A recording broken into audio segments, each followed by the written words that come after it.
wasn't going to laugh, and I did that, and it made me laugh. Right. Hey, guys. How you doing? It's about...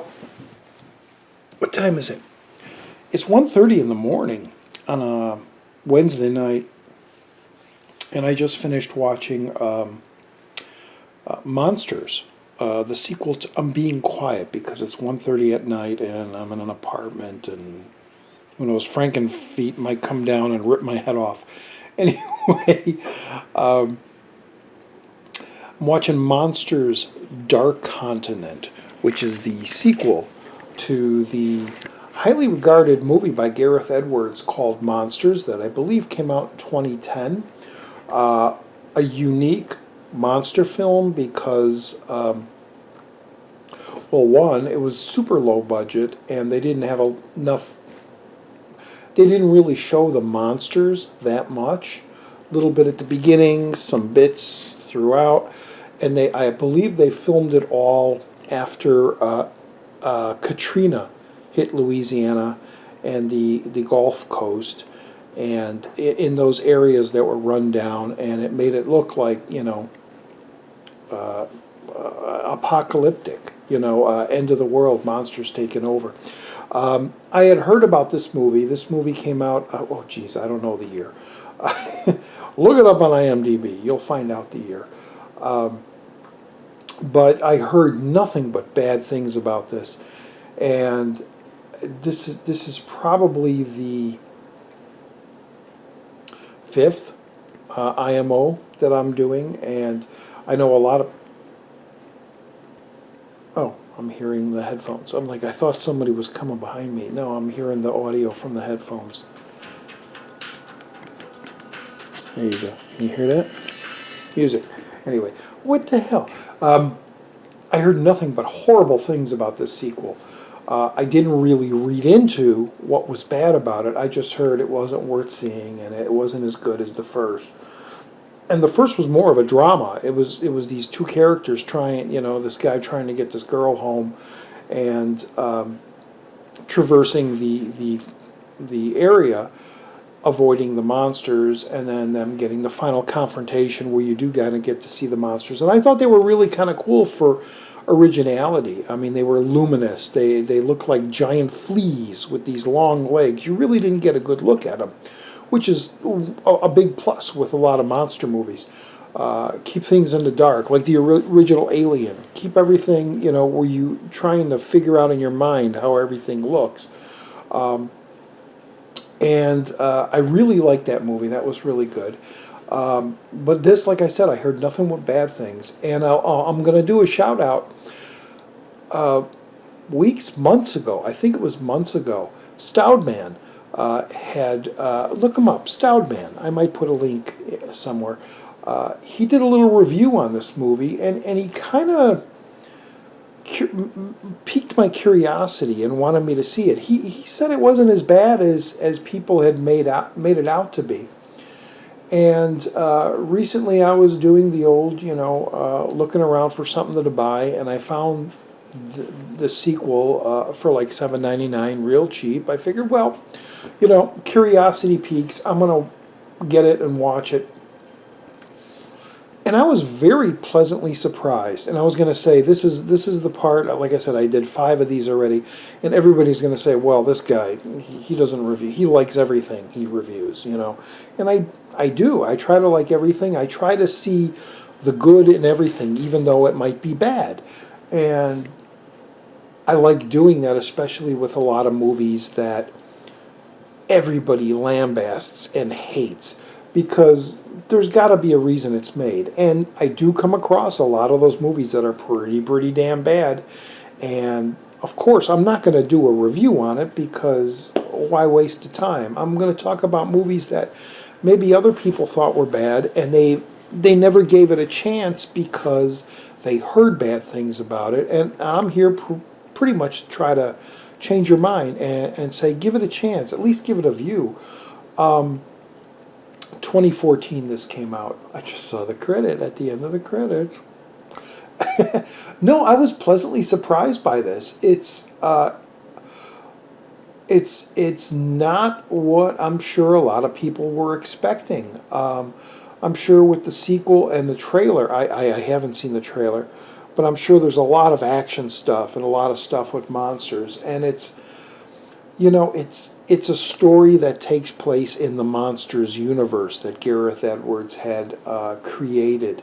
The monsters are there. This all takes place in the Middle East, and the military are there to pretty much try to wipe out the creatures. But of course, there's those tensions of the Middle East between America, the troops, and the Middle Easterns.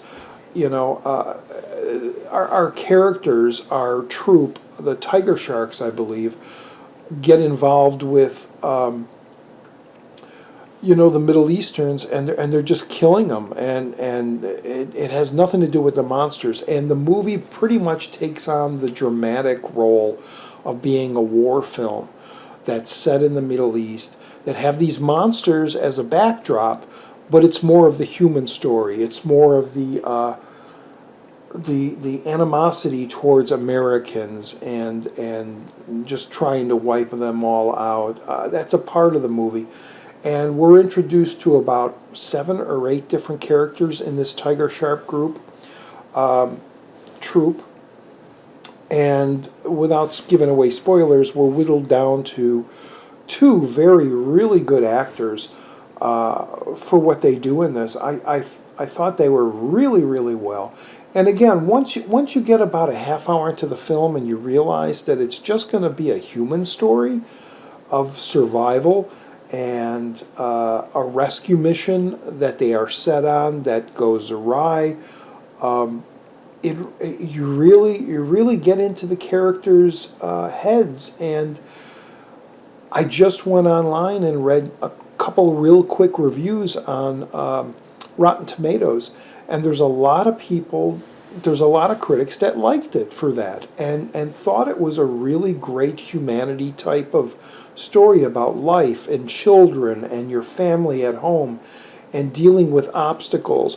The whole, yeah, there are monsters out there, but are we the monsters? Are they the monsters? The Middle Easterns. And I like that it was totally different. I did. I really liked that it was totally different like that. Other people, boy, the reviews are pretty scathing. They really are. They're like, oh, they got no chemistry, and who cares about this? There's not enough monsters. There's not enough action. Well, it's not meant to be that. When you see the whole movie as a whole, and you really, if you think about it, it's like, well, they just set it in the backdraft. The background is the monsters, and it's the story. It's the humanity. It's war. War is hell, type of thing. So to wrap this up, I'm very pleasantly surprised with it. I really do like it. I really had a great time with it. I was not bored once. Really, I was just so, okay, who's going to survive, which characters, and then when characters are kind of dying off, there's a lot of emotion, a lot of stuff that's brought out that it was like, it's kind of like Black Hawk Down, it's kind of like Platoon, it's kind of like all those military movies that you had seen where you meet the guys and then the guys are knocked off and then the friendships are broken because their friends are dead, and the survival and the enemy out there, and then there's these monsters out there too. All right, I'm going to shut up. That's about all I can say about this. But if you did avoid this movie, I'll just say this. If you avoided it because you heard all the bad reviews, just like I was saying to someone when I was talking about The Boy, which is not the movie I think he was thinking it was, which is why he was really behind the fact that critics hate it. And yeah, that movie that critics hate is not the movie that I was reviewing in that last review. But anyway, if you passed on this because you heard it was garbage, just give it a chance. Watch it. There's some amazing visuals. I love the vista shots of the desert and the hills and the military in the foreground, and way in the background during a sunset or a sunrise, you see these gigantic, very Lovecraftian tentacled monsters just roaming the desert land.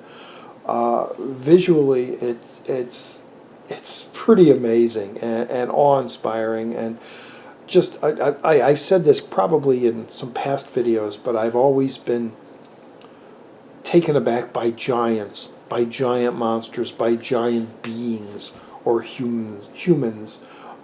They've always scared me. There's always been nightmares of these looking, coming out of the house and going in the backyard and looking over the neighborhood, and there's this giant man or this giant creature. And that's what I got with this, and that probably tapped into my mental capacity there, and why I was really enjoying it. Sound design is very loud in parts, and the sounds of the creatures are really great. But anyway, enough of me gushing on this movie. Like I said, it's not a perfect. I don't give ratings, but it's not a perfect movie. But it's adequate. It's a great action film. Like I said, very Black Hawk Down. A lot of shootouts, a lot of stuff like that. Yeah, and then you have that whole backdrop of the monsters on this earth. And you really don't know, you don't learn anything more about what's going on in the world, just like in the first one. You learn very little. They built walls up, to keep the monsters out. But again, this movie is all about the humanity, the war, being someone who's not used to fighting and being in the military, having to deal with your friends that you have just met passing, being killed, and the horrificness of the monsters out there, and then having to deal with these Middle Easterners that are still in their old ways, that America must die, the soldiers must die, and then there's some surprising parts there. It's 12 minutes. I gotta hang up on this. Hang up. I'm on the phone. I gotta go. Hey, there are some very surprising parts in there where some of these people are very understanding and helpful. Anyway, again, if you haven't seen it, I gotta get snappy with my reviews, But I'm laid back. It's 1:30 in the morning, going on 2. But if you passed on this and you see it in Netflix or you see it on Hulu or wherever, look it up if you're looking for an hour and a half, well, 2 hours. It's tiny little over 2 hours with credits. Give it a chance if you're just looking for something different. It's a Roger pick. I do enjoy it. Monsters, The Dark Continent. All right, we now resume you to your local other YouTube videos. All right, guys, thanks for watching. Tune in. 3D movies are coming very soon, and so is my Chiller Theater Convention. Retro Rogers. They're being prepared, so they're coming soon too. And we will see you in those next. We will see you in those next videos. All right, guys. Good night. Bye.